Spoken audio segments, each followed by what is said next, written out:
ဒါကတော့ကျွန်တော်တို့ဒီရှယ်ပီကေကိုလည်းကျွန်တော်တို့တစ်ချိန်သုံးထားရပါတော့ဒီခင်ဗျဒီသုံးချင်းရဲ့အကျိုးကျေးဇူးကခုနကကျွန်တော်ပြောသလိုပဲအစိဆန်မှာတော်တော်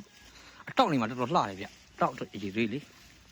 ဒါဟိုပြောချင်တာဒီလိုပါကျွန်တော်တို့ဟာသုံးပါပဲဒီလိုမဟုတ်ပါဘူးအဓိကပြောချင်တာကျွန်တော်ပြောချင်တာဒီလိုပီချိုကေချိုများလေးသုံးရင်ဒီလိုဖြစ်တယ်ဆိုတဲ့အကြောင်းလေးသိစေချင်တာပါနော်အတောင်လေးတော်တော်သိစွာလှတယ်ဆိုလိုပြရှိတယ်ဒင်ပြည့်ချက်ပြည့်ရှိတယ်ပေါ့ဗျာအဆုံးလာပြောလို့ပဲဒီမှာအတောင်လေးထားလေးအတောင်ရေသွေးလေးကောင်းလေပေါ့နော်ကြည့်ရတာတော်တော်လှလှပါရှိတယ်အတောင်လေးတွေကလေဒီမှာလေးတောင်လေးဆိုအဲ့ဒါဘောပါဒါတော့မျိုးအတန့်မဟုတ်ဘူးနော်မျိုးအတန့်ဆိုဒီတက်ပိုကောင်းပါမျိုးဒါကျွန်တော်တို့ကနှစ်ပြန်လောက်ကြမယ်မျိုး